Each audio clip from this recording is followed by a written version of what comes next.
Père, nous te remercions pour la parole. C'est merveilleux pour moi, Seigneur, que pour chaque problème que nous rencontrons, la réponse est dans ta parole, chacun d'entre eux. Et clairement, si nous voulons vivre de la façon dont tu nous guides, nous n'aurons pas de stress. Alors nous avons besoin que tu nous parles ce week-end et tu nous aides à comprendre les changements que nous pouvons faire par ta grâce, qui nous aide à vivre dans la paix. Au nom de Jésus. Amen. Eh bien, le stress est la maladie du siècle. C'est un business de plusieurs milliards de dollars. Le traitement du stress, le remède pour le stress, que ça vienne du fait de payer un psychologue ou de différents médicaments ou livres ou cours de gestion du stress ou séminaires ou quoi que ce soit. Vous avez vu comment vous avez réagi? Et quand j'ai dit au groupe de louanges ce que j'allais enseigner, ils ont tous dit « Oh, nous allons vraiment écouter ce week-end. » Et alors, je pense sûrement que nous comprenons tous que ce n'est pas la volonté de Dieu pour nous de vivre sous pression et avec du stress tout le temps. Combien d'entre nous comprennent que ce n'est pas la volonté de Dieu, d'accord? Et donc, c'est une maladie de notre culture. Mais même si nous vivons dans une culture, ça ne veut pas dire nécessairement que nous devons adopter cette culture. Écoutez ce que je dis. Autrement, nous finirons par faire des excuses pour tout. C'est la façon dont le monde est aujourd'hui. Mais cela n'a pas besoin d'être la façon dont votre monde est. Amen. Je vais demander cela de nouveau. Juste parce que c'est la façon dont votre monde est aujourd'hui, ça ne veut pas dire que ça doit être la façon dont votre monde est, ou la façon dont mon monde est. Et je peux vous dire, si quelque chose changera dans vos vies ou dans ma vie, alors nous devrons prendre la responsabilité de le changer. Maintenant, la première chose que nous faisons dans toute situation est d'aller vers Dieu. Mais je pense que nous nous perdons entre ce que Dieu fera et ce qu'il nous rendra capables de faire. Vous voyez, nous prenons part avec Dieu. Nous sommes des partenaires de Dieu. Et je pense vraiment que beaucoup de fois, les gens pensent que la prière est juste faire que Dieu répare tout cela. Alors que je ne fais juste rien, ou je continue même de faire les mêmes choses stupides que je fais déjà. Mais maintenant, je m'attends à ce que Dieu se débarrasse en quelque sorte de la récolte que je sème dans ma propre vie. Est-ce que vous comprenez? Et alors, quand vous priez, vous devez ouvrir vos oreilles pour écouter ce que Dieu vous dira concernant quelles sont les causes de vos problèmes. Maintenant, parfois il n'y a rien que nous puissions faire, et si c'est le cas, alors Dieu vient et fait tout. Mais souvent, la racine de votre problème est que nous vivons juste avec un manque de connaissances et dans ce que la Bible appelle l'ignorance. Nous ne marchons pas dans la sagesse, nous faisons des choses parce que c'est juste la culture dans laquelle nous vivons, et c'est ce que tout le monde fait, et donc nous faisons cela. Mais nous devons retourner à la parole de Dieu tout le temps, retourner à la parole de Dieu, et les proverbes sont pleins de sagesse. Retournons à la parole de Dieu et prenons un engagement de ne pas vivre d'après ce qui arrive autour de nous, mais de prendre des décisions d'après la direction du Saint-Esprit. Combien croient que si nous sommes tous dirigés par l'Esprit, nous aurons des vies plutôt paisibles? D'accord. Donc, je n'ai pas de baguette magique que je remuerai au-dessus de vous pour que tout votre stress disparaisse. Et personne d'autre non plus, en fait. Je pense que parfois, quand les gens vont à des cours de gestion du stress ou de conseils, je ne pense pas qu'ils vont souvent avec cette pensée « je suis prêt à faire un changement ». Ils pensent plutôt « je veux que quelqu'un résolve mon problème ». Et nous devons nous arrêter ici une minute où toute cette chose sera inutile.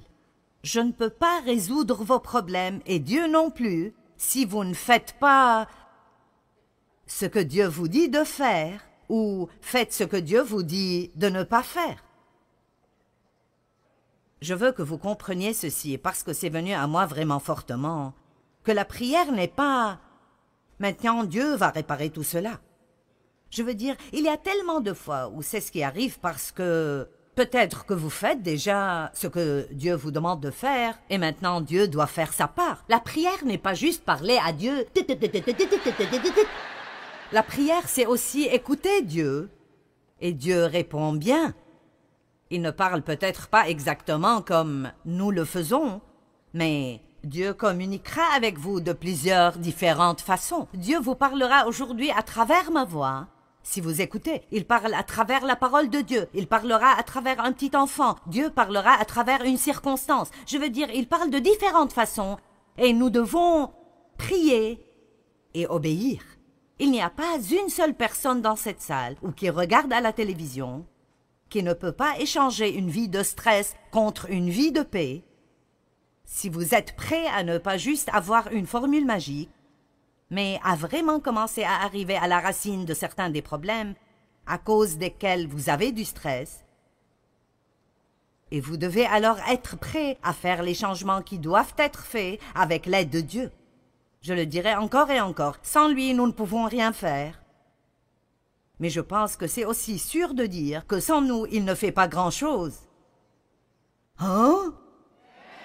Je ne sais pas. Es-tu sûr que c'est dans la Bible? Oui, je suis sûr de cela.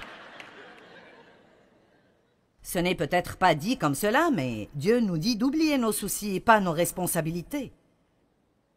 Il nous utilise, il travaille à travers les gens. Alors je prie pour découvrir ce que Dieu veut que je fasse, ou s'il n'y a absolument rien qu'il me dit de faire, alors je m'attends à ce qu'il le fasse. Mais nous devons comprendre que la vraie prière n'est pas juste de nous attendre à ce que Dieu fasse tout, alors que nous ne faisons absolument rien.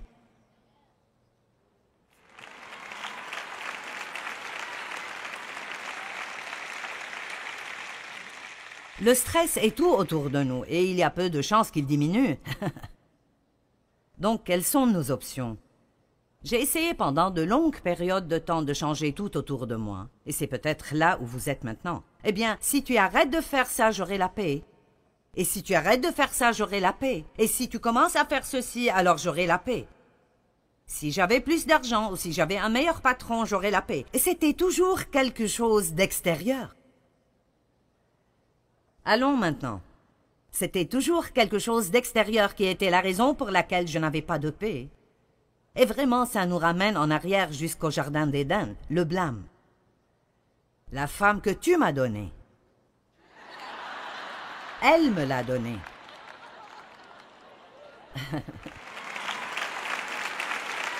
Excuse-moi? Je pensais que les hommes voulaient être à la tête de la maison.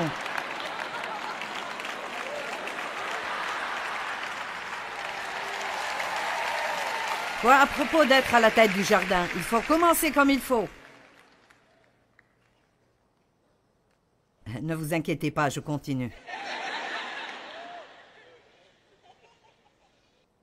Mais tant que nous ne quittons pas de cette notion que, eh bien, tu sais, je veux juste de la paix et tu voles ma paix.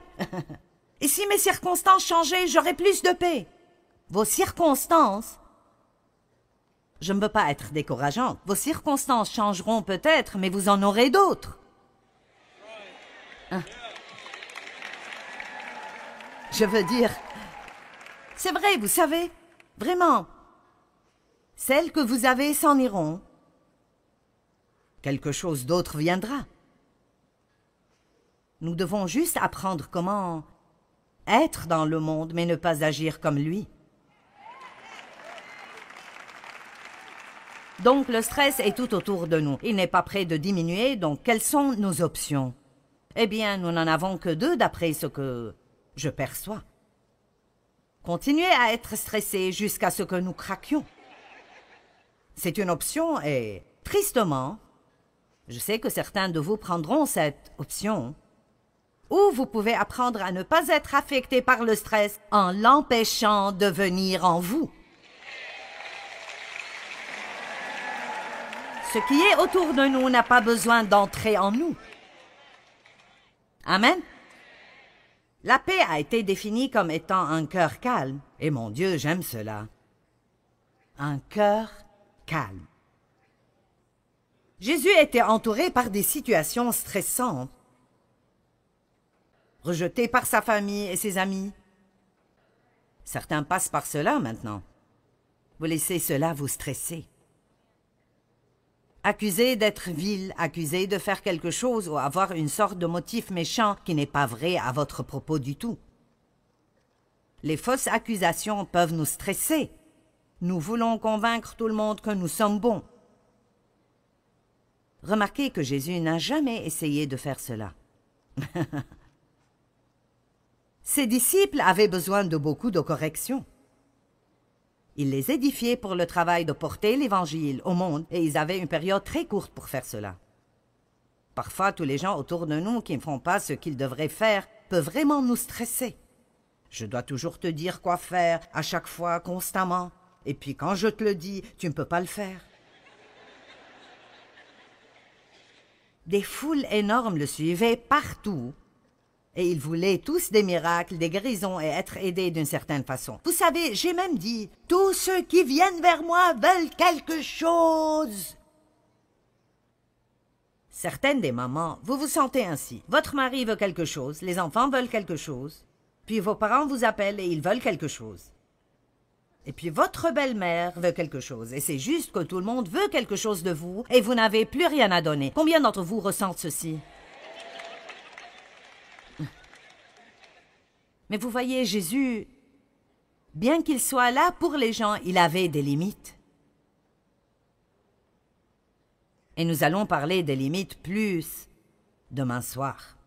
Vous savez, si vous ne voulez pas que le chien des voisins fasse ses besoins dans votre jardin, alors mettez une barrière.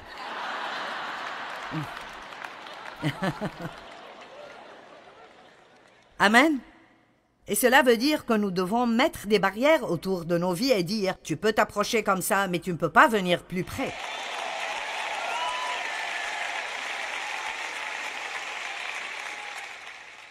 L'un de ses disciples l'a trahi pour 30 pièces d'argent. Pierre a même nié qu'il le connaissait à un moment critique dans sa vie, et Pierre était l'un de ses bons amis proches. Il s'occupait mentalement et émotionnellement continuellement de savoir et d'être conscient de la souffrance qu'il allait devoir endurer sur la croix. Waouh! Quelle journée stressante! Et quand même, au milieu de tout cela, il nous donne Jean 14, 27. « Je vous laisse la paix. » C'est ma propre paix que je vous donne et que je vous lègue. Je ne vous donne pas comme le monde donne. Que votre cœur ne se trouble point et ne s'alarme point. Cessez de vous permettre d'être agité et perturbé et ne vous permettez pas d'être effrayé et intimidé et peureux et mal à l'aise. Maintenant, ceci prouve le point que j'essayais de transmettre au départ. Dieu veut toujours que nous venions à lui dans la prière et il est toujours prêt à faire ce que nous ne pouvons pas faire. Il est un Dieu qui fait des miracles. Mais nous voyons ici, honnêtement, que si je vais croire cela, alors je n'ai pas besoin de prier pour la paix parce que j'ai déjà la paix. Je ne l'utilise juste pas. C'est ce qu'il a dit. Je vous laisse ma paix. Si nous sommes nés de nouveau, nous avons le prince de la paix qui vit à l'intérieur de nous. Donc, très profondément, si vous pensez à une masse d'eau et une tempête vient au-dessus de cette eau, vous allez voir des ondes et des vagues et une perturbation à la surface. Mais au fond, c'est juste aussi calme que ça peut l'être. C'est pour cela que la paix est décrite comme un cœur calme. Toutes sortes de choses peuvent arriver autour de nous, mais si nous maintenons une communication avec Dieu et nous continuons à lui faire confiance, nous pouvons toujours avoir sa paix. Cela ne veut pas dire que nous devons aimer la circonstance ou que ça ne fait pas mal. Mais ça veut dire que nous pouvons avoir ce genre spécial de paix. La paix que le monde offre est une paix qui marche seulement quand les circonstances nous conviennent. Mais Jésus nous a donné quelque chose qui est de loin supérieur à cela. Il nous donne une paix qui est vraiment la meilleure façon dont je pourrais le dire et que c'est une paix qui n'a pas de sens. C'est une paix irrationnelle. En d'autres termes, je ne sais pas comment j'ai la paix. Vous vous sentez embarrassé de dire à quiconque que vous avez la paix parce qu'ils penseront que vous êtes juste en train d'être hyper religieux ou quelque chose, mais vous pouvez honnêtement avoir la paix dans les circonstances les plus difficiles si vous avez vraiment une relation profonde avec Dieu. Et je vous le dis, je pense que nous avons besoin de plus d'enseignements plus profonds. Amen. Je pensais à cela cette semaine alors que je pensais à plusieurs choses différentes et comment il y a des années, il y avait en fait des conférences appelées « conférences de la vie plus profonde ». Et nous avons besoin de plus de cela. Dans Luc 5, Jésus a dit « Allez là où l'eau est profonde et préparez-vous pour une quantité ». Donc nous avons besoin d'apprendre comment vivre d'après nos cœurs et d'après nos esprits et pas juste continuer à réagir d'après tout ce qui arrive autour de nous. « Eh bien, je ne sais pas comment faire cela. Continue à prêcher, ma sœur. » D'accord, eh bien, quelle valeur donnez-vous à la paix? Vous n'allez pas recevoir beaucoup de cela si vous ne décidez pas que cette paix est probablement l'une des choses les plus précieuses que vous avez. L'amour de Dieu est là-haut, tout au sommet. La grâce de Dieu est géniale. Mais je vous le dis, cette paix, mince, c'est si important. Laissez-moi vous poser une question. Pourquoi sortiriez-vous même du lit si vous devez sortir du lit et être gêné toute la journée?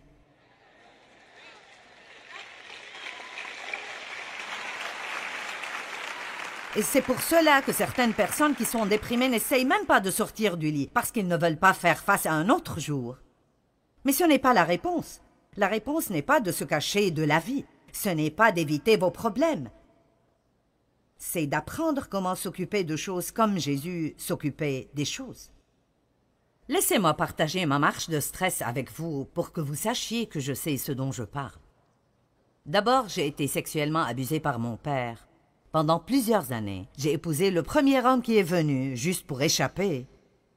Et il était un arnaqueur et un vrai escroc, et a fini par aller en prison pour vol. Et c'était un cauchemar de 5 ans ajouté à un cauchemar de 18 ans. Donc là, j'avais 23 ans, et je suis dans un mauvais état. C'est étonnant combien de personnes paraissent bien de l'extérieur, mais ils sont mal en point. Amen. Et je pense que ils ont créé le mot dysfonction pour moi, vous savez. C'est pour cela que je suis si radicale concernant la parole de Dieu, parce que c'est ce qui m'a changé.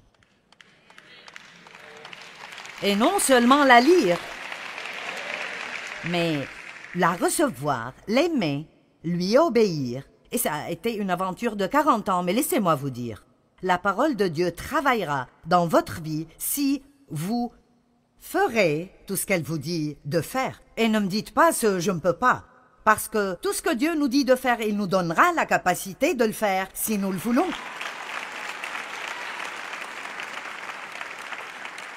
Donc je m'inquiétais, j'étais pleine de peur, j'étais en colère, je n'étais pas assurée. En résumé, je ne me sentais pas bien à mon égard, donc j'ai essayé de trouver de la valeur dans mon travail et dans l'accomplissement, donc j'ai travaillé jusqu'à la mort. Est-ce que vous êtes passé par là? Amen. J'avais des problèmes physiques à cause de tout le stress. J'ai créé des problèmes dans toutes mes relations personnelles parce que j'étais surchargée tout le temps. Savez-vous que si vous êtes stressé tout le temps, vous n'êtes pas facile à côtoyer? Point final, fin de la conversation. J'étais même une chrétienne dans le ministère à plein temps et j'avais toujours tous ces problèmes. Être sauvé ne garantit pas que vous n'aurez pas ces problèmes. Parce que non seulement notre esprit doit être racheté, ce qui arrive à la nouvelle naissance, mais notre âme doit être sauvée Et c'est votre pensée, votre volonté et vos émotions. C'est comment vous pensez, comment vous réagissez, les décisions que nous prenons. Et c'est pour cela que j'aime Jacques 1, 21 qui dit « Recevez la parole de Dieu avec humilité, car elle contient la puissance de sauver votre âme. » Donc, alors que je partage la parole avec vous, votre âme est en train d'être renouvelée. Cela veut dire que votre pensée change alors que vous vous asseyez ici. Vous allez changer la façon dont vous pensez à certaines choses. Et si vous changez la façon dont vous pensez, ça changera la façon dont vous parlez. Et quand vous changez la façon dont vous pensez et dont vous parlez, ça commencera à changer votre attitude. Et puis cela changera votre comportement. Et puis tout d'un coup, tout ce qui est dehors ne peut plus vous contrôler.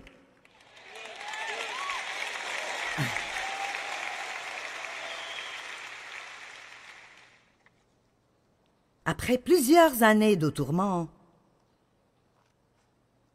j'ai finalement décidé que j'allais avoir la paix à tout prix.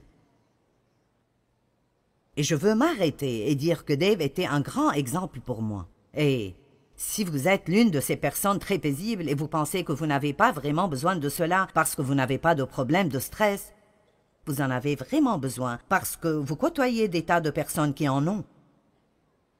Et vous ne les comprenez probablement pas non plus. Vous dites, quel est ton problème? Pourquoi te fâcherais-tu à ce propos? Pourquoi t'occuperais-tu de cela? Eh bien, ils sont comme ça. Mais vous voyez, Dave était un grand exemple pour moi.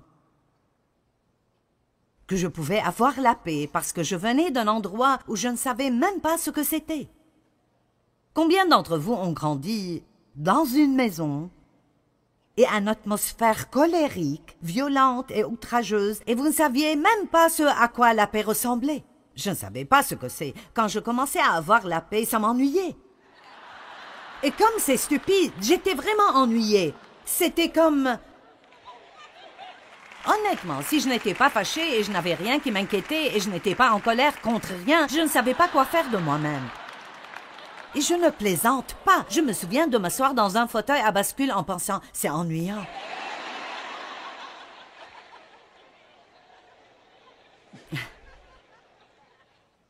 Si vous allez vraiment sortir avec ce message, vous allez devoir passer par un choc culturel. J'ai décidé que si Dave pouvait l'avoir, je pouvais l'avoir. Si quelqu'un pouvait l'avoir, je pouvais l'avoir. Alors j'ai pris une décision, et si je ne fais rien ce soir d'autre que de vous amener au point de prendre une décision, je veux que vous preniez une décision que quoi que ça demande, allez, quoi que ça demande, je veux que ceci tombe en vous comme une pierre. Quoi qu'il arrive, je vais avoir la paix.